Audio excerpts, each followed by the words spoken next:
Hello दोस्तों, मैं Sunil Sutar, junior account assistant in Indian railway, आप सभी का अपने यूट्यूब चैनल एसएस क्लासेस पे स्वागत करता हूं। तो दोस्तों, एनटीपीसी सीबीटी 1 के लिए जो प्रीवियस ईयर की क्वेश्चन की सीरीज है 19 जनवरी की सेकंड शिफ्ट का एग्जाम अपनी करेंगे। इससे पहले 28 दिसंबर से लेके 18 दिसंबर तक ये जितने भी शिफ्ट में एग्जाम हुए हैं आपको कंप्लीट करवा दिया मैंने। अगर आपने टेस्ट नहीं लगाए हैं तो इसकी प्लेलिस्ट बनी हुई है अलग से सीबीटी 1 के नाम से, ठीक है। एनटीपीसी सीबीटी 1 क्वेश्चन, ठीक है, पीवाईक्यू। तो यहाँ से आप टेस्ट लगा सकते हैं। और इसके अलावा सीबीटी 2 की भी अपने क्लासेस चल रही है दोस्तों, उनके भी मैंने क्वेश्चन करवा रहा हूँ, ठीक है। बीच में 2 दिन इसकी क्लासेस डालते हैं सीबीटी 1 की और 1 दिन इसकी कर दिया है ना। इसके कम है टेस्ट, इसके ज्यादा है तो इसके 2 डाल रहा हूँ। वैसे भी आपकी सीबीटी 1 की होना है, पहले अपने सीबीटी 1 के अकॉर्डिंग तैयारी कर रहे हैं, ठीक है। और एएलपी वाले भी अगर नहीं लगाए हैं टेस्ट तो इनके भी सीबीटी प्रीवियस ईयर क्वेश्चन के सीबीटी 1 और सीबीटी 2 की क्लासेस मैंने करवा रखी है। और अगर नहीं लगाई है तो यहाँ जाके आप प्ले लिस्ट बनी हुई है, क्लासेज लगा सकते हैं। और इसके अलावा दोस्तों, अगर आप चैनल पे नए हो तो चैनल को सब्सक्राइब कर दो और बेल आइकन पे क्लिक कर लो, जिससे आपको वीडियो की नोटिफिकेशन समय पर मिल जाए। और क्लास में जो भी क्वेश्चन है पूछूं उसका रिप्लाई किया करो दोस्तों कमेंट बॉक्स में, ठीक है। और जो भी चीज ना आए वो आप टेलीग्राम चैनल बना हुआ है दोस्तों, ठीक है, उसका लिंक आपको डिस्क्रिप्शन में दिया हुआ है, तो आप वहां से इसके टेलीग्राम चैनल को ज्वाइन कर सकते हैं, ठीक है दोस्तों। चलिए क्लास को स्टार्ट करते हैं। यदि दो बेलनों की त्रिज्याएं 2:3 के अनुपात में है और उनकी ऊंचाइयां 5:3 के अनुपात में है तो उनके आयतनों का अनुपात ज्ञात कीजिए। दोस्तों देखो, यहाँ पे आपको पहले तो पता होना चाहिए कि बेलन इसका आयतन क्या होता है, बेलन का आयतन, ठीक है। तो सबसे पहले इसका आयतन होता है दोस्तों पाई आर स्क्वायर एच होता है, ठीक है। जब आपको रेशियो पूछे ना, अनुपात, तो आप देखो कैसे करोगे। जैसे मान लो एक बेलन का आयतन ये है, एक का आयतन ये होगा, इसकी त्रिज्या अलग होगी, इसकी त्रिज्या क्या होगी, अलग होगी, I R two square H, H two आ जाएगा यहाँ पे। आप देखोगे कि सर इसका रेशियो निकालेंगे, देखो ये पाई से पाई कैंसिल हो गया, ये अलग अलग चीजें हैं तो ये बच जाएगी, जो सेम चीज है वो तो कट जानी है। इसका मतलब क्या हुआ, अपने आर आर का अनुपात दिया हुआ दोस्तों 2 अनुपात कितना 3, लेकिन आर कितनी आनी है, आर की स्क्वायर आनी है। देखो ये R1 है, ये R2 हो जाएगी तो इसका स्क्वायर कर दो। इसके साथ क्या बचेगा, H1, क्या आएगा दोस्तों, H1 5:3, ये 5:3 आ गया। अब देखो 2 2 4, 4 5 20 आ गया, और ये 3 की क्यूब 27 हो जाएगा, है ना। 3 3 9, 9 3 27, तो ये इसका क्या आ गया, आयतन आ गया। रेशियो पूछा है क्योंकि इनके साथ पाई आता है गुणा में, देखो तो पाई से पाई कैंसिल हो जाता दोस्तों, ठीक है। तो ये डायरेक्ट इसका आंसर आ जाता। अगर आपको फॉर्मूला याद है पाई आर स्क्वायर एच है, मान लो आपको ये पता था, आप डायरेक्ट इसको छोड़ दो, बाकी R1 ये आर स्क्वायर एच है तो इनका रेशियो बना दो, बस ये आपका आंसर आ जाएगा। नेक्स्ट, 800 मीटर लंबी एक ट्रेन 120 किलोमीटर प्रति घंटा की चाल से चल रही है, इसे 1200 मीटर लंबे पुल को पार करने में कितना समय लगेगा। दोस्तों आपको बताया एक ट्रेन है, इसकी कुछ लेंथ होगी, एक क्या है लेंथ है कितनी है 1200 मीटर लंबा कुछ एक ओवर ब्रिज है दोस्तों, इसको पार करना है, ठीक है। अब इसको पार करेगी, मान लो ये ट्रेन यहाँ पे बना देता हूं मैं, ये ट्रेन मान लो इस पॉइंट से इसको एंटर किया इसने, इस ट्रेन ने यहाँ से, इसकी लंबाई L है, तो ये तो अपनी लंबाई पूरी करेगी, इसकी लंबाई पूरी करेगी, तो कितनी लंबाई पूरी करेगा ये। अब देखो L प्लस कितना आएगा 1200, अच्छा आपको दे रखी है ना दोस्तों ट्रेन की लंबाई कितनी है 800, तो ये 800 हो जाएगी, है ना। L की वैल्यू 800 और 1200 2000, तो ये हो गया। ये बराबर किसकी होगी, दूरी बराबर स्पीड इंटू टाइम, तो ये 120 हो जाएगी स्पीड। इसको 5/18 से गुणा करके मीटर प्रति सेकंड में चेंज कर लिया, इंटू में क्या आ जाएगा, टाइम आ जाएगा, टाइम ही तो निकालना है आपको। अब देखो 0 से 0 कैंसिल, 6 तिया 18, 6 दूनी 12, 5 एकम 5, 2 5 10 हो जाएगा, 10 से ये 0 कट गई, ये 3 है इधर आके गुणा होगा, इसका मतलब ये कितना आ गया 60 सेकंड। क्या आ गया दोस्तों 60 सेकंड। 60 सेकंड को क्या लिखेंगे 1 मिनट, क्योंकि आपने 5/18 से गुणा करके इसको मीटर प्रति सेकंड में चेंज कर लिया था, ठीक है ना। नेक्स्ट, एक शहर का नक्शा 1:50,000 के पैमाने पर तैयार किया गया है। इस नक्शे पर दो शहरों ए और बी की बीच की दूरी 12 सेंटीमीटर है। दोनों शहरों के बीच की वास्तविक दूरी ज्ञात कीजिए। अब दोस्तों ये कहता है कि अगर आप 1 सेंटीमीटर दिखा रहे हो ना, ये रियल में कितना है 50,000 है, ठीक है, इनका रेशियो है, ये रियल ये रेशियो में है और ये रियल है। तो आपको रेशियो में कितनी वैल्यू दी है, देखो इस नक्शे पर दो शहरों के बीच की, नक्शे पर देखो, नक्शे पर एक दिखा है, इसकी वे कितनी है 12 सेंटीमीटर, तो कितना गुना हो गया 12, ये भी 12 गुना होगा, तो 12 5 कितना हो गया 60, और ये कितनी जीरो है 4 जीरो है। अब ये सेंटीमीटर में आया है दोस्तों, देखो सेंटीमीटर में दिया था ना, इसको 100 से डिवाइड करोगे तो किस में बन जाएगा, मीटर में बन गया ये। फिर इसको किलोमीटर में चेंज करना है तो फिर 1000 से डिवाइड कर दो। अब देखो 3 और 2 5, ये 5 जीरो कट गई तो 6 बच गया, 6 का मतलब 6 किलोमीटर इसका आंसर आ गया। ओके नेक्स्ट, यदि 33 मीटर का कपड़ा बेचने पर रानी को 11 मीटर कपड़े के विक्रय मूल्य के बराबर लाभ होता है तो उसका लाभ प्रतिशत ज्ञात कीजिए। दोस्तों देखो 33 मीटर कपड़ा इसने क्या किया, बेचा है, इसका मतलब है 1 मीटर कपड़े का मूल्य एसपी है, एक का एसपी कितना हो गया, 1 मीटर का 1 एसपी मान लो, ठीक है। आप डायरेक्ट इसको 33 एसपी के बराबर कर दो, समझ में आ गई ना बात है। 33 एसपी हो गया, ये 33 मीटर कपड़ा खरीदा है तो 33 बेचेगा, और 33 मीटर कपड़ा इसने खरीदा है तो 33 का सीपी कितना हो जाएगा, 33 सीपी हो जाएगा। अब यहाँ से देखो ये एसपी माइनस सीपी करोगे तो क्या आएगा, प्रॉफिट आएगा। तो आपने एसपी कर दिया 33 वस्तु का 33 एसपी, और सीपी कर दिया 33 सीपी, बराबर क्या आएगा, प्रॉफिट है। ये किसके बराबर हो रहा है, 11 मीटर कपड़े के विक्रय मूल्य के बराबर, इसका मतलब ये एसपी 11 एसपी आएगा। अगर यहाँ पे 11 मीटर कपड़े के सीपी क्रय मूल्य के बराबर बोल देता तो 11 सीपी करते यहाँ पे, ठीक है ना। अब यहाँ से देखो एसपी इधर लेके जाओ, कितना बचेगा 22 एसपी, बराबर ये माइनस का इधर जाके किसका हो जाएगा दोस्तों, प्लस का हो जाएगा, 11 तिया 33, 11 दूना 22, ये बन गया 2 एसपी बराबर कितना 3 सीपी के। ये 3 इधर आ जाएगा, रेशियो ये 2 इधर चला जाएगा, क्रॉस हो जाता है ना। अब देखो 2 रुपए की चीज को आप 3 में बेच रहे हो, 1 का लाभ हो रहा है 2 पर, तो 1/2 कितना होता है 50% प्रॉफिट होता है। क्या बात समझ में आई क्या सभी को। इनकी दोस्तों माध्यिका ज्ञात करनी है तो आपको पहले आरोही क्रम में लिखना है, सबसे पहले बताया माध्यिका के लिए है ना। फिर सबसे पहले छोटा क्या है 3, फिर 4, फिर 4 आ गया, फिर उसके बाद क्या आएगा 5 आएगा, फिर 6 आएगा, फिर 7, फिर 7, फिर 7, कितनी बार है 3 बार आएगा, 1 2 3, उसके बाद कितना आएगा 12 आएगा। अब देखो 1 2 3 4 5 6 7 8 9, 1 2 3 4 5 6 7 8 9, 9 हो गए ना। देखो माध्यिका के लिए बीच की टर्म होती है कितनी है 9 है, तो 4 इधर छोड़ दो 4 इधर छोड़ दो, बीच की टर्म क्या आएगी 6, तो 6 क्या होगी दोस्तों, मीडियन होगी, ठीक है माध्यिका। अब देखो यहाँ पे ये विषम संख्या में थी, 9 पद थे, तो 9 का मतलब हो गया 9 में आप 1 ऐड करके 2 का डिवाइड करो, कितना आ जाएगा 5 आ जाएगा। अगर सम संख्या होती तो क्या होता दोस्तों, तो 2 पद इसके बीच वाले होते, 2 टर्म होती, उनका एवरेज आपको निकालना पड़ता, वो आपकी मीडियन माध्यिका होती। नेक्स्ट, रानी 1 रुपए में 6 की दर से खिलौने खरीदती है, इन्हें 1 रुपए में 3 की दर से बेचती है, लाभ प्रतिशत बताया दोस्तों। सीपी एसपी का रेशियो बनेगा, 1 रुपए में खरीद रही है, यहाँ भी 1 रुपए में बेच रही है। देखो आप बोलोगे सर 1 में खरीद के 1 में बेच रही है, इसका मतलब ना तो लाभ होगा ना हानि होगी, लेकिन दोस्तों यहाँ फर्क किसका पड़ता है, 1 रुपए में 6 टेबलेट ये गोली लेके आ रही है, अपने छोटे होते थे लाते थे ना, तो 6 मतलब 1 रुपए में 6 टॉफी लेके आ रही है या खिलौने लेके आ रही है, लेकिन 1 रुपए में 3 ही बेच रही है। अब यहाँ से रेशियो बनाओगे तो अब आपका रियल इसके अंदर आएगा कि कितना रुपया आएगा, 3 आ गया, और ये कितना आ गया 6, मतलब 3 की चीज को ये 6 में बेच रही है, मतलब 3 का लाभ किस पर 3 पर, गुणा में 100%, कितना हो जाएगा 100% प्रॉफिट आ जाएगा इसका। नेक्स्ट, 5 और 7 के बीच में आने वाली प्रीमिय संख्याओं की संख्या कितनी होगी। दोस्तों ये तो अनंत होती है, आपको पता ही है, ठीक है, ध्यान से देख लेना इसको। यदि एक घन का विकिरण 10√3 सेंटीमीटर लंबा है तो इसका आयतन, देखो घन का विकिरण क्या होता है दोस्तों, √3a होता है, कितना 10√3 दे रखा है, √3 से √3 कैंसिल, a की वैल्यू आ गई दोस्तों 10, इसका आयतन पूछा, आयतन क्या होता है भुजा का क्यूब, तो 10 का क्यूब कर दो, कितना आ जाएगा 1000।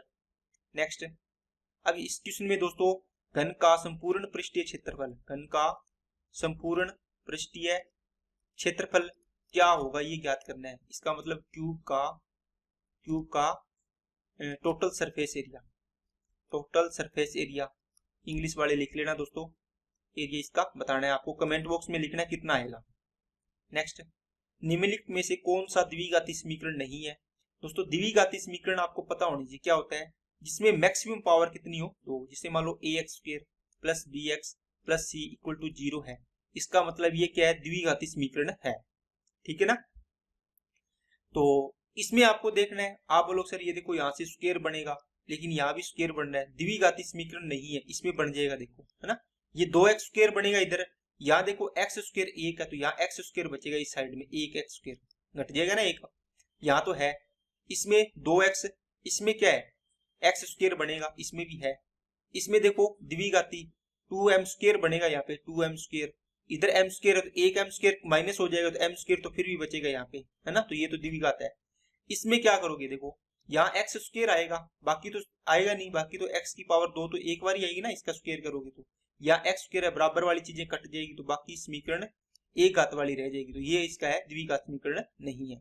नेक्स्ट रूट 8 प्लस रूट 18 का मान ज्ञात कीजिए। दोस्तों रूट 8 है, इसको आप क्या लिख सकते हो, आप लोग सर 4 इंटू 2 अंडर रूट है, प्लस इसको लिखोगे 9 इंटू 2 इसका अंडर रूट, यहाँ से 4 तो बाहर आ जाएगा, कितना 2 अंडर रूट बचेगा 2, प्लस यहाँ से 3 अंडर रूट 2 बचेगा, 3 और 2 कितने होगी 5, तो 5 अंडर रूट 2 आंसर आ गया। नेक्स्ट 100 प्रेक्षणों का माध्य 50 है, यदि प्रेक्षण 50 को 150 से बदल दिया जाता है तो नया माध्य क्या होगा। दोस्तों देखो 100 का प्रेक्षण का एवरेज है 50, बताओ टोटल कितना हो जाएगा, आप बोलो सिर्फ 5000 हो जाएगा। ठीक है, फिर इसका शॉर्टकट भी बताता हूँ। आपने बोला कि 50 को 150 से बदल दिया, है ना, मान लो एक स्टूडेंट को 50 नंबर मिले थे लेकिन बाद में उसने रीचेकिंग करवाया तो उसको 150 नंबर दिए गए, है ना, ये है, इसका मतलब इसमें से 50 माइनस कर दो स्टूडेंट के और 150 ऐड कर दो, तो ओवरऑल इफेक्ट क्या पड़ा आपने, प्लस, देखो प्लस के 100 ऐड किए हैं, इनका डिफरेंस है ना, इसमें 100 ऐड किए हैं तो 100 सीधा ऐड कर देंगे, इसको ऐड करोगे कितना आएगा 50, इसका 5100 आ गया, 5100 को स्टूडेंट तो इतनी है 100 से डिवाइड करोगे कितना आ गया 51 आ गया। ये तो है दोस्तों इसका बेसिक से। अगर आप इसको देखो 100 का एवरेज कितना था 50, आपने क्या किया एक स्टूडेंट के 50 की जगह इसको 150 करने हैं, आपने कितने नंबर बढ़ाए 100 नंबर बढ़ाए, है ना, आपको एवरेज में ऐड करना है तो एवरेज को एवरेज में ऐड, ये नहीं होता कि यहां से इसके 100 बढ़ाए तो इसमें 100 बढ़ा दो, क्योंकि ये एवरेज का मतलब होता है सबको बराबर बराबर बांटना है, तो ये 100 बढ़ाए हैं तो ये 100 स्टूडेंट में बराबर बराबर बांटेंगे, कितना आएगा एक आएगा, ये एक इसमें ऐड कर देंगे, कितना हो जाएगा 51 आंसर आ जाएगा। नेक्स्ट इनका मल्टीप्लाई करना है दोस्तों, रूट दो का देखो a प्लस बी और a माइनस बी है ये, ठीक है, क्या आएगा a square minus b square आएगा। अब देखो a square minus b square का मतलब रूट 2 का स्क्वायर कितना आएगा 2 आएगा, माइनस रूट 3 का स्क्वायर 3 आएगा, तो 2 माइनस 3 कितना आ गया -1 आ गया। अगर जिसको ये फॉर्मूला नहीं पता होगा वो इसको गुणा करता रहेगा और कम से कम इसमें 1 मिनट लगा देगा, लेकिन ये सवाल दोस्तों सिर्फ ही 5 सेकंड का था, सिर्फ ही 5 सेकंड का आंसर करके भी अगर आगे निकल जाते इसमें 5 सेकंड में। नेक्स्ट 4 रूट 6 और 3 रूट 24 का गुणनफल क्या होगा। दोस्तों देखो 4 अंडर रूट 6 इंटू में 3 अंडर रूट 24, देखो 4 3 ये तो 12 हो गया डायरेक्ट। अब देखो रूट 6 इंटू रूट 24 इन दोनों को एक ही छतरी के नीचे ले जा सकते हैं क्या, 144 बनेगा, है ना, 144 का रूट निकल रहा है क्या पूरा पूरा 12 निकल गया, इसका मतलब ये क्या आ गई एक प्रीमिय संख्या आ गई, ठीक है ना, तो ये पूछा है कि कौन सी संख्या होगी, तो ये आप बोलोगे सर प्रीमिय संख्या होगी। नेक्स्ट निम्नलिखित में से किस में शांत दशमलव निरूपण है, ठीक है। अब देखो अब कुछ जिसको इसके बारे में नहीं पता होगा शांत के बारे में और अशांत के बारे में, वो क्या करेगा इनको चेंज करेगा, 5 एकम 5 और 6/5 करेगा, फिर भाग देगा, इनको चेक करेगा। लेकिन दोस्तों शांत दशमलव देखने और अशांत का आपको बता देता हूं यहाँ पे मैं, ताकि आपको आगे आने वाले हर सवाल में कोई भी दिक्कत ना आए। शांत दशमलव क्या होता है दोस्तों, जो डिनोमिनेटर होता है ना, हर अंश तो आपके पास कुछ भी हो चाहे अंश आपके पास है कुछ भी हो, इसमें और इसमें दोनों में, ठीक है, इसमें अगर 2 और 5 2 की पावर n 5 की पावर m, मतलब 2 हो अकेला 5 हो या दोनों हो नीचे हर में, देखो डिनोमिनेटर में, तो ये क्या होगा शांत दशमलव होगा हमेशा। इसके अलावा 2 और 5 के अलावा, इसका मतलब यहाँ पे मान लो 2 आ गया ना, 2 भी आ गया, 5 की पावर n भी आ गई, लेकिन यहाँ पे 3 आ गया, इन दोनों के अलावा कुछ भी आ गया यहाँ पे, ये आए ना आए, अगर इनके अलावा कुछ आ गया ना तो वो अशांत दशमलव होगा। इसका मतलब आप बोलो सर इसके नीचे तो 5 है, इसका मतलब ये शांत होगा सर, 5 के अलावा कुछ नहीं आया ना, 2 नहीं आया, लेकिन जरूरी नहीं है 5 या 2 में से एक भी आई चाहिए, दोनों आ जाए चाहिए, एक आए, एक आ गया। इसमें देखो 3 आ गया तो ये नहीं होगा, इसमें 7 आ गया ये नहीं होगा, इसमें 3 आ गया ये भी नहीं होगा, ठीक है ना, 2 और 5 के अलावा आ गया देखो, तो ये शांत नहीं होगा, ये अशांत होगा। तो शांत कौन सा होगा, ये वाला। आपको मैं एक क्वेश्चन दे रहा हूं कि अगर आपको दे दिया 1/, 420। इसका मेरे को बताओ ये शांत होगा या अशांत होगा। आप इसको लिखना कमेंट बॉक्स में, ताकि मेरे को पता चले कि आपको ये चीज समझ में आई है या नहीं आई। नेक्स्ट, पहली 10 विषम प्राकृत संख्याओं का माध्य क्या होगा। दोस्तों पहली 10, पहली 1, दूसरी 3, फिर 5, फिर 7, फिर 9, फिर 11, फिर 13, इस प्रकार करके आप 10 पद तक जाओगे। अब देखो 10 विषम प्राकृत संख्याएं बोला है ना, तो इसके मतलब इसके पद 10 है। ठीक है, पद कितने हैं दोस्तों 10। तो देखो 1 2 3 4 5 6 7, इसके बाद 15, इसके बाद 17, कितने हो गए 1 2 3 4 5 6 7 8 9, और अगले वाला कितना हो गया 19 हो गया। अब दोस्तों इसको मैं एक आपको ना बेसिक भी बता रहा हूं ताकि आपको चीजें क्लियर हो। वैसे तो इसका आंसर 10 आएगा, सभी को पता है, रट रखा है सभी ने। ठीक है, लेकिन देखो इसके अंदर आपको पहले बोला कि पहली 10 विषम प्राकृत संख्याएं आपने लिख ली। इनका क्या होता है, अगर 10 संख्याएं हैं, प्रथम लिखा हो ना पहली या प्रथम 10 या प्रथम n, आपके पास फॉर्मूला होता है प्रथम n विषम प्राकृत संख्याओं, विषम प्राकृत संख्याओं, विषम प्राकृत संख्याओं का एवरेज बोले या मीन बोले, माध्य बोले, वो क्या होगा, n संख्याएं हैं तो n होगा डायरेक्ट। ठीक है, ये है इसका एवरेज। अगर योग बोला होता तो क्या होता दोस्तों, n स्क्वायर होता। समझ में आ गई ना बात। अब देखो इसको आप अगर वैसे भी आपको मान लो ना याद होता हो, आप इसे ऐसे संख्याएं भी लिख ली ना, तो आप इसको ऐड कर सकते हो। कौन से फॉर्मूले से, कि आपके पास संख्या कितनी है, n की वैल्यू 10 है। कितनी है दोस्तों 10 है। आपके पास एक फॉर्मूला होता है S10 बराबर n/2 इंटू होता है a प्लस l, मतलब प्रथम पद और लास्ट पद। तो n की वैल्यू तो 10 है ही, अपॉन क्या आएगा, इंटू में क्या आएगा, a की वैल्यू कितनी है 1, प्लस इसकी वैल्यू कितनी है लास्ट की 19, इसको काटा 5, और ये कितना 19 और 1 20, 20 5 कितना आ गया 100 आ गया। ठीक है, ये तो दोस्तों योग निकालने का था। एवरेज निकालना तो अपने डिवाइड करते हैं नंबर से, कितने नंबर है 10 नंबर है, इसको डिवाइड कर दो, कितना आ गया 10 आ गया, ये देखो। ठीक है ना, तो ये चीज आप डायरेक्ट याद है तो सबसे बेस्ट है, अगर ना याद है तो आप इससे भी इसको कर सकते हैं। नेक्स्ट दोस्तों इसका कितना आएगा 1.3 आएगा, इसका कितना आएगा, इंटू में है प्लस प्लस में 0.7 आएगा, इंटू में कितना आएगा, इसका रूट करोगे तो 20 आएगा, इनको ऐड किया तो 2 आया, 2 को यहां गुणा किया तो कितना आ जाएगा 40। यदि 15 शर्ट का क्रय मूल्य 10 शर्ट के विक्रय मूल्य के बराबर है तो लाभ या हानि। दोस्तों 15 का सीपी बराबर होगा किसके, 10 शर्ट के एसपी के। 5 दुए 10, 5 दिए 15। जब रेशियो निकालोगे तो ये 2 इधर आ जाएगा और ये 3 इधर चला जाएगा। 2 की चीज को 3 में बेच रहे हो, इसका मतलब 1 का लाभ 2 पर, 1/2 का मतलब हो गया 50% प्रॉफिट। नेक्स्ट, यदि ए बी का अनुपात कितना है 2:3 है, बी सी का अनुपात 4 कितना है 5 है, तो सी और ए का अनुपात पूछा है दोस्तों। तो इसका एक तरीका तो ये हो गया दोस्तों, आप इसको ऐसे निकाल सकते हो, ए बी का रेशियो दूसरी पहली लाइन में, दूसरी लाइन में बी सी का। अगर तीसरा होता कि सी डी होता तो यहाँ पे सी और डी आ जाता। इनको उल्टा एन बन रहा है इस प्रकार, 4 दूनी 8, 4 तिया 12, है ना इस प्रकार, और ये 5 तिया 15, ये आंसर आ जाएगा इसका। अब यहाँ से आपको ए सी का पूछे तो 8:15 हो जाएगा इसका, ए और सी का। अगर सी अनुपात ए पूछे तो कितना हो जाएगा 15:8 हो जाएगा।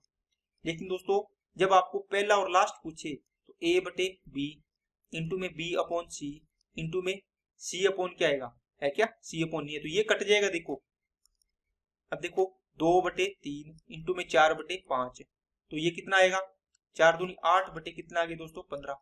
इसका मतलब यहाँ ए बचा, यहाँ सी बचा, तो ये ए बटे सी का अनुपात है। आपको सी पूछे, सी ए पूछे, आप 15:8 कर दो, ये आंसर आ जाएगा इसका। ठीक है ना। नेक्स्ट, ए बी को 10% के लाभ पर एक रेडियो बेचता है, बी 5% के लाभ पर सी को बेचता है। यदि सी इसके लिए 462 का भुगतान करता है तो ए ने इसके लिए कितना भुगतान किया। देखो ए ने कोई वस्तु खरीदी, बी को बेची, बी ने सी को बेची, सी ने इसका भुगतान किया है। इसने मान लो 10% के प्रॉफिट पर बेचा, इसका मतलब 100 रुपए की चीज है, तो इसने कितने में बेची होगी इसको 10% लाभ पर, मतलब कितना 110%, 110 रुपए में। अब इसने इसको बेचा है दोस्तों कितने पर 5% के लाभ पर, तो 110 का आप इसे निकाल लो जी 5% कितना आएगा 0, 11 5 55, 5.5 आएगा। ये 5.5 इसमें ऐड करके यहाँ लिख दो, या फिर आप 110 का 105% का मतलब 21/20। अब जब आप प्रैक्टिस करते रहोगे तो ये चीजें आपको आने लग जाएगी। 0 इसको गुणा करके डायरेक्ट लिख दो, कितना आएगा 115.5। देखो 110 और 5.5 ये हो गए तो 115.5। इसको भी हल करोगे तो भी डायरेक्ट आ जाएगा, ये आपको जोड़ना नहीं पड़ेगा। अब कहता है कि सी ने कितने दिए 115.5 रुपए, लेकिन ये कहता है 462 रुपए दिए, समझ गए। अब पूछे ए ने कितना दिया, इसका मतलब 462 की वैल्यू है दोस्तों 115.5 इंटू में आपको ए की निकालनी है तो ए का गुना कर दो 100 का, यहाँ पॉइंट हटाओगे तो यहाँ 0 आ जाएगा। अब इसको डिवाइड करो, 5 से करोगे तो 23 आएगा और 5 एकम 5 आ गया, और 5 से करोगे तो 200 आ गया, 231 से करोगे तो ये 2 बार जाएगा, 2 को इससे किया तो कितना आ गया 400 आ गया। नेक्स्ट x बराबर √3 + 2, तो x² + 1/x² का मान ज्ञात कीजिए। यहां से x की वैल्यू दे रखी है आपको कितनी, √3 + का 2। अगर मैं आपको बोलूं 1/x बताओ कितना आएगा, तो मैं डायरेक्ट लिख दूंगा इसको √3 - का 2। अब आप बताओ कैसे लिखेंगे, देखो वीडियो को रोक के इसका कमेंट करना कि किस तरीके से लिखा है सर, ठीक है ना। देखो देखो दोस्तों, जब भी इनमें देखो इनके स्क्वायर का डिफरेंस 1 होता है ना, तो आप इनका चिन्ह चेंज कर दिया करो। अगर x की वैल्यू ये है तो इसका चिन्ह क्या हो जाएगा, प्लस का है तो ये माइनस हो जाएगा बस। अगर माइनस का होता तो प्लस का हो जाता, 1/x की वैल्यू निकालेंगे, ठीक है। अब आपको इनको ऐड करना है, 1/1 x + 1/x इक्वल टू, देखो ये कट जाएगा, यहाँ क्या बचेगा √3, कितना 2√3, √3 और √3 कितना हो गया 2√3। अब आपके पास होती है चीजें x + 1/x बराबर मान लो a है, तो x² + 1/x² निकालना हो तो क्या आएगा दोस्तों a² - 2 आएगा, ठीक है ना। तो यहाँ से a की वैल्यू तो ये रही, इसका स्क्वायर करो, 2√3 का स्क्वायर -2 करना है, तो 2 2 4, 4 3 12, 12 में से 2 गया 10 आंसर आ जाएगा आपका। नेक्स्ट x बराबर 5 और y बराबर 2 पर 4x की पावर 4 9y की पावर 2 -12x² y का मान ज्ञात कीजिए। दोस्तों इसको ऑब्जर्व करो ध्यान से, अगर आप वैसे वैल्यू पुट करोगे तो आपको 5 की पावर 4 करोगे, फिर इसकी पावर 2, फिर वापस गुणा करोगे, घटाओगे, जोड़ोगे, बहुत टाइम लगेगा। लेकिन दोस्तों इसको आप देखोगे तो आप बोलोगे सर ये इसको 2x² की पावर 2 लिख सकते हैं, ठीक है, प्लस इसको 3y की पावर होल स्क्वायर लिख सकते हैं, -2 इंटू 2x² इंटू में क्या आएगा y आ जाएगा, कितना 3y, ठीक है।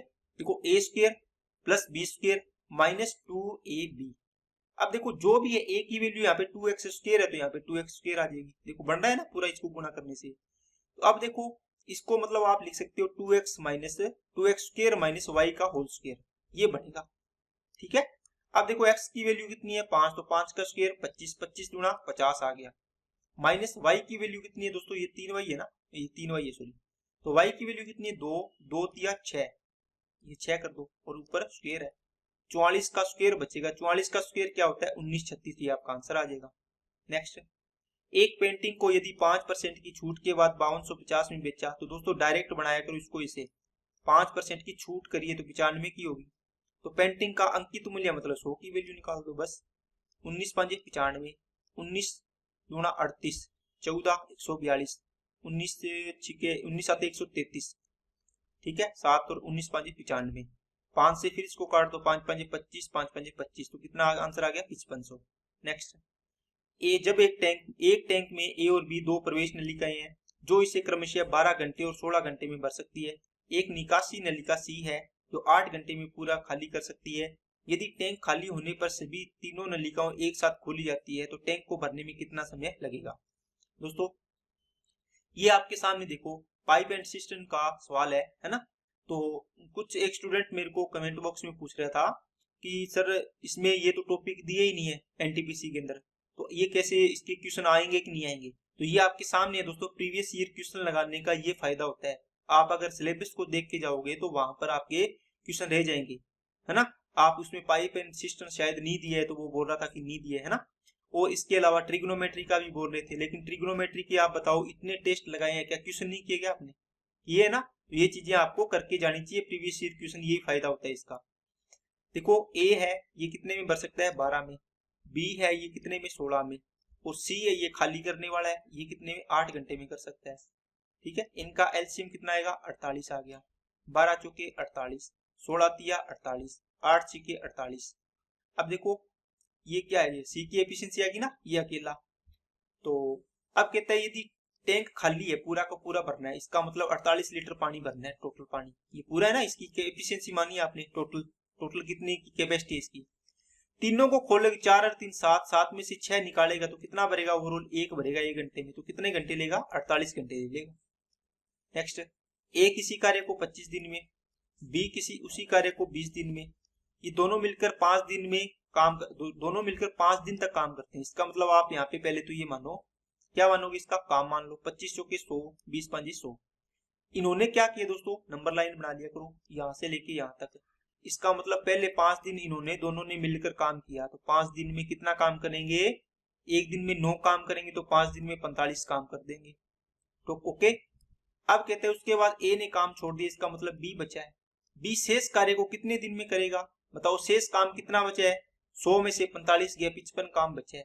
और ये एक दिन में कितना काम करता है, 5 काम करता है, तो कितने दिन लगाएगा, 11 दिन लगाएगा। तो इसने पूछा शेष काम कितने दिन में, तो शेष काम इसने कितने दिन में किया है, 11 दिन में। नेक्स्ट, 25 प्रेक्षणों का माध्य 36 है, इसके पहले 13 प्रेक्षणों का माध्य 32, अंतिम 13 प्रेक्षणों का माध्य 40, तो इसका 13वां प्रेक्षण ज्ञात कीजिए। देखो 25 का एवरेज कितना है दोस्तों, 36 है, ठीक है, और पहले 13 प्रेक्षणों का एवरेज दे रखा है 32, अंतिम 13 का एवरेज दे रखा है दोस्तों कितना, 40।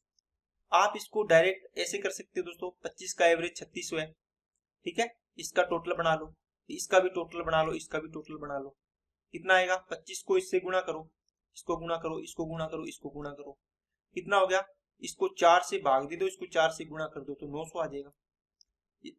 इसको करो 13 3 39, 13 दूना 26, तो ये आ गया 416। ये कितना आएगा, 13 चौके 52, 520। इनको ऐड करो 6, और ये आ गया 3, और ये आ गया 9, 936। अब 900 इसमें से माइनस करो तो कितना आ गया, 36। इसका मतलब 13वां प्रेक्षण कितना था, 36, ठीक है ना। क्योंकि अगर आपके पास ये टोटल 25 थी ना, आपने पहले 13 ले लिए और अंतिम 13 ले लिए, इसका मतलब ये 2 बार रिपीट हो गया एक वाला प्रेक्षण, इसको घटा दिया तो ये अपने आ जाएगा 36। नेक्स्ट, शांत दशमलव हमेशा एक खाली स्थान होता है, एक परिमेय संख्या होती है कि नहीं होती, बताओ। पी वाई क्यू के रूप में इसको लिख सकते हैं ना, शांत दशमलव परिमेय संख्या होती है। नेक्स्ट, tan, ये आगे ट्रिग्नोमेट्री का सवाल जो पूछ रहे थे दोस्तों, tan 2 theta equal to cot theta plus 6 degree है, तो थीटा का मान दोस्तों आपको पता है साइन थीटा और कोस थीटा आपस में बराबर होते हैं ना, साइन थीटा बराबर होगा कोस 90 माइनस थीटा के, या आप इसको लिख सकते हो साइन ए, इसको लिखोगे आप साइन ए बराबर किसके होगा, कोस बी के, ठीक है। tan ए बराबर होगा किसके, कोट बी के, और कौन सा होगा, सेक ए, सेक थीटा बराबर क्या होगा, कोसेक थीटा, कोसेक बी के। इसका मतलब ए प्लस बी की वैल्यू किसके बराबर होगी, 90 डिग्री होगी, तभी होगा। देखो ए और बी 90 डिग्री होना चाहिए, तभी ये दोनों बराबर होंगे। ए और बी का मान 90 डिग्री का होना चाहिए, ए और बी का मान टोटल 90 होना चाहिए। समझ में आई क्या बात है। यहाँ देखो tan थीटा बराबर किसके, कोट के, तो tan बराबर कोट के कब होगा, जब इनके कोणों का योग क्या होगा, 90 डिग्री होगा। इसका मतलब 2 थीटा प्लस 6 डिग्री बराबर किसके होगा, 90 के। ये 3 थीटा हो गया, बराबर कितना बचेगा, 84, तो थीटा की वैल्यू कितनी आएगी, 28 डिग्री, ये आंसर आ जाएगा। नेक्स्ट, इसको स्क्वायर करना है दोस्तों, क्या आएगा, देखो आपको पता है कि इनको जब a माइनस बी का होल स्क्वायर है, देखो ए स्क्वायर आएगा प्लस बी स्क्वायर आएगा, इससे तो रूट हट जाएगा यहाँ से, लेकिन माइनस 2 अंडर रूट ए, ठीक है, 2ab आना है। अब देखो यहाँ से रूट 2 का स्क्वायर 2 प्लस रूट 3 का स्क्वायर 3 आ जाएगा, माइनस 2 इंटू रूट 3 आएगा। अब यहाँ से इन दोनों का गुणा करोगे आप, एक छतरी में लेंगे इसको, फिर भी देखो रूट 6 है, इसका ये रूट नहीं निकल सकता पूरा पूरा, तो ये अपरिमेय संख्या बन जाएगी पूरी, ठीक है ना, तो ये अपरिमेय संख्या आएगी। नेक्स्ट, 31/2.5 का दशमलव प्रसार के खाली स्थान के बाद समाप्त होता है। अब आपको बताना है दोस्तों, ये भी देखने का तरीका बता देता हूँ। देखो इसके 2 सवाल आ गए ना दशमलव प्रसार के, एक तरीके से वही सवाल है शांत दशमलव वाला। अब देखो 2.5 है, यहाँ आप इसको क्या करो, इसका पॉइंट हटाया तो ऊपर 0 लग जाएगी, 10 हो जाएगी, 10 का गुणा हो जाएगा। नीचे बताओ कितना बनेगा, 5 की टर्म में बनाना है, नीचे वाला डिनोमिनेटर होता है उसको 5 या 2, 5 की पावर n और 2 की पावर m, मतलब 5 और 2 की पावर में बना लिया करो उसको, ठीक है ना। तो 5 की पावर कितनी है, 2, इसका मतलब है 2 स्थान तक जाएगा, कितने तक जाएगा, 2 स्थान तक। तो 2 स्थान तक दशमलव लगाओगे तो यहाँ से एक स्थान तो 0 कट जाएगी, इसको 0 का मतलब नहीं है, तो दशमलव के बाद कितने अंक है, 1 ही अंक है, तो 1 दशमलव स्थान तक जाएगा। देखो दोस्तों 3 पॉइंट मान लो 1, इसके बाद 0 आप कितनी लगा लो चीज, है ना, इसका कोई मतलब नहीं है, समझ में आई बात है। इसलिए इसको हटा दिए तो दशमलव के 1 स्थान तक आपको ये आंसर है इसका आएगा। Next 1 minus sine 35 degree cos 55 degree, आपको बताया है दोस्तों अभी साइन ए बराबर किसके होगा, कोस बी के। क्या होगा, जब इन दोनों कोणों का योग 90 डिग्री हो। बताओ 35 और 55 का योग 90 हो रहा है क्या, 90 हो रहा है। इसका मतलब 1 माइनस साइन स्क्वायर 35 डिग्री इसको लिख सकते हो आप, क्योंकि कोस 55 बराबर किसके होगा, साइन 35 के। तो यहाँ भी साइन 35 कर दिया आपने, तो ये साइन स्क्वायर 35 हो गया। 1 माइनस साइन स्क्वायर थीटा बराबर क्या होता है, कोस स्क्वायर थीटा। तो थीटा कितना है 35, तो कोस स्क्वायर 35 डिग्री आ जाएगा, ये आंसर हो गया। नेक्स्ट, किस वर्ष में नियुक्त किए गए हायर्ड कर्मचारियों की संख्या की तुलना में निकाले गए कर्मचारियों की संख्या अधिकतम थी। दोस्तों देखो आपको पूछा है कि जो हायर किए हैं आपने, ठीक है, नियुक्त किए मतलब, और जो निकाले हैं कर्मचारियों की संख्या अधिकतम थी, इसकी तुलना में देखो आपके पास ये दिया हुआ इसके अंदर डीआई में हायर्ड नीले वाले, ठीक है, और निकालने ये कौन से हैं, फायर्ड, जिसको निकाले गए हैं, इनका देखना है। मतलब ये नीला है और ये ब्लैक एंड व्हाइट, ठीक है, इनका अंतर देखना है। क्या देखना है, इसकी तुलना में निकाले गए कर्मचारी अधिक, मतलब ज्यादा निकाले हैं और कम नियुक्त किए, ऐसा कौन सा ग्राफ है आपको देखना है। देखो ये भी ग्राफ है, यहाँ पे ये नियुक्त किए 30, ये 35 निकाले हैं, इसका मतलब यहाँ पे तो ये ग्राफ है 5 का अंतर आ रहा है 5, यहाँ पे ये तो कम हुआ है, ये देखो ये बड़े हैं कितने 10, यहाँ पे देखो ये कम हुए हैं, इसको छोड़ दो, ये यहाँ पे भी क्या हुए, कम हुए, तो छोड़ दो। तो कौन सा है, 2003 है, इसके अंदर देखो इसमें तो 5 ही बड़े, इसमें कितने ज्यादा है 10, तो ये 2003 वाला ऑप्शन हो जाएगा। नेक्स्ट बोलता है कि यदि 2001 में कंपनी में कर्मचारियों की संख्या 500 कर्मचारी थी, तो 2001 और 2004 के लिए कंपनी कर्मचारियों की संख्या के प्रतिशत के रूप में पदोन्नत मतलब प्रमोट किए गए कर्मचारियों का अंतर लगभग कितना होगा। दोस्तों आपको परसेंटेज में आपको डिफरेंस पूछा है। मान लो 500 टोटल कर्मचारी थे 2001 में, अब ये कहता है कि 2001 के अंदर प्रमोट किए गए, प्रमोट कितने किए इसके अंदर, प्रमोट किए इसमें 25, देखो ये रहा, और 2000 कौन सा है 4, 2004 कहाँ है ये रहा, इसमें कितने हैं 40 है, तो 25 से 40 मतलब कितना बढ़ गया, 15 बढ़ गया, देखो 15 की वृद्धि होगी, है ना। अंतर कितना आ रहा है 15, इंटू में आपको 100 बताना है, 100 में से कितना होगा, 500 में से आपके 15 बढ़े हैं, तो 100 में कितने बढ़े होंगे, तो देखो 20 से 20 5 से काटा 3, तो 3% का आपका परसेंटेज डिफरेंस इसका आया है। नेक्स्ट 2003 में कंपनी से निकाले गए कर्मचारियों की संख्या और 2001 में प्रमोट किए कर्मचारियों की संख्या में अंतर बताना है। दोस्तों आसान सवाल है, 3 के अंदर ये रहा 3, इसमें पूछा है निकाले गए, निकाले कौन से है, फायर्ड, ये रहा 45 निकाले हैं, 2001 में नियुक्त किए गए, नियुक्त कितने किए 30, है ना, 30 की सॉरी नियुक्त करने वाले, प्रमोट है क्या, प्रमोट किए गए, प्रमोट कितने हैं 25, तो 45 और 25 का डिफरेंस कितना आएगा दोस्तों 20। नेक्स्ट x प्लस वाई बराबर 10, y बराबर x माइनस 2, तो यदि राशि a x के बराबर है, राशि b y के बराबर है, तो ये बताना है कौन सा ऑप्शन होगा। दोस्तों x प्लस वाई की वैल्यू दे दी आपको मान लो 10, और यहां से आप y को इधर ले आओ, x को इधर लेके जाओगे, तो क्या बनेगा x माइनस वाई बराबर बनेगा दोस्तों 2। इसको सोल्व करोगे तो x की वैल्यू आएगी और y की वैल्यू आएगी, आपको बताया हुआ है कैसे सोल्व करना है, ठीक है। अब मेरे को एक बात बताओ, यहाँ से आप वैसे भी इनको जोड़ के भी कर सकते हो, ये कट जाएगा 2x बराबर 12, इनको ऐड करोगे तो x बराबर 6 आ जाएगा। वैसे मैंने आपको डायरेक्ट बताया है कि इन दोनों को अगर पहले वाला निकालना है तो इन दोनों को जोड़ दो, कितना आएगा 12, 12 में 2 का भाग दे दिया, कितना आ गया 6।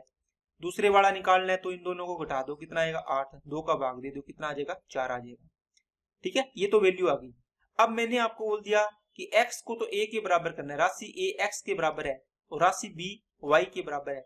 अरे दोस्तों यहाँ पे अगर a यहाँ b होता, यहाँ a यहाँ b होता, तो ये a b की वैल्यू आ जाती, बात समझ आई क्या। अब बताओ a और b का पूछा है, राशि a बड़ी है, सही है बड़ी है, 6 और 4 में से दोनों राशियां बराबर है, नहीं है, राशि b बड़ी नहीं है, निर्धारित करना असंभव है, संभव तो है, ये देखो कर दिया ना, ये इस प्रकार का सवाल है। नेक्स्ट ऊपर दिए गए आंकड़ों के बहुलक और माध्यिका का अंतर।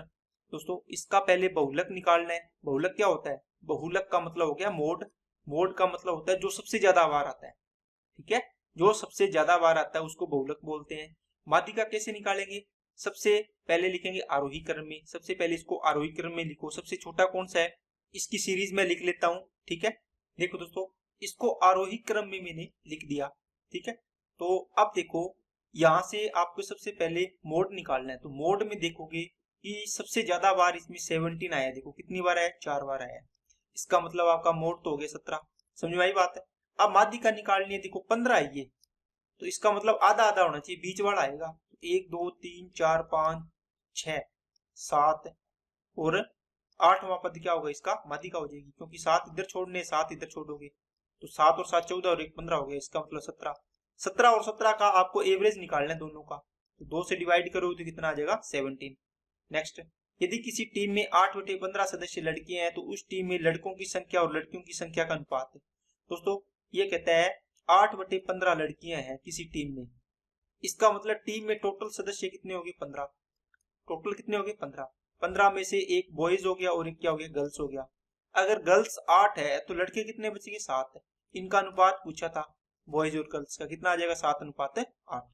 तो ये सवाल थे दोस्तों आपके आज की क्लास के, तो आपने देखे होंगे कुछ अच्छे भी सवाल है, कुछ बिल्कुल लो लेवल के सवाल है। तो आपको CBT 1 है दोस्तों, इसके तरीके से ही तैयारी करनी चाहिए ताकि आपको दिक्कत ना आए। आप बहुत हार्ड लेवल के सवाल कर लोगे तो भी इसमें से रह जाओगे, है ना।